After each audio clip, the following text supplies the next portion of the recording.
അച്ഛനെ ഒരിടത്ത് സ്വസ്ഥായിട്ട് ഇരുത്തിയിട്ട് വേണം കല്യാണം എന്നാണ് ഞാൻ പറഞ്ഞിരിക്കുന്നത്. എന്നാലും അച്ഛന്റെ നിശ്ചയം തന്നെ ആവുമല്ലോ നിന്റെ നിശ്ചയം. ആവും, അതെപ്പോഴും അങ്ങനെ തന്നെയാവും. എന്റെ ജീവിതത്തിലെ എല്ലാ തീരുമാനങ്ങളും അച്ഛൻ എടുത്തത് തന്നെയാ. നിന്റെ ആത്മവിശ്വാസം എന്നെ അത്ഭുതപ്പെടുത്തുക ആദരെ. എനിക്ക് ശരിക്കും അസൂയ തോന്നുന്നു. ഈ കാര്യത്തിൽ ഈ ഭൂമിയിലുള്ളവർക്കൊക്കെ എന്നോട് അസൂയ തോന്നട്ടെ എന്നാ എന്റെ മോഹം.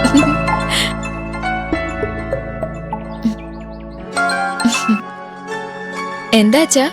നമ്മുടെ വാട്ടർ ക്യാൻ ലോഡ് ആ ചന്ദ്രൻ തടഞ്ഞു വെച്ചിരിക്കുന്നു മോളെ. കണ്ണമര സ്കൂളിന്റെ അപ്പുറത്ത്. മുന്നോട്ട് വിടില്ലെന്നാ പറയുന്നത്. ഞാൻ പോയി നോക്കാച്ചാ. അവരെ ഉപദേശിച്ചിട്ടും തല്ലിയിട്ടൊന്നും കാര്യമില്ലാതായി അല്ലേ? വലിയ കഷ്ടം.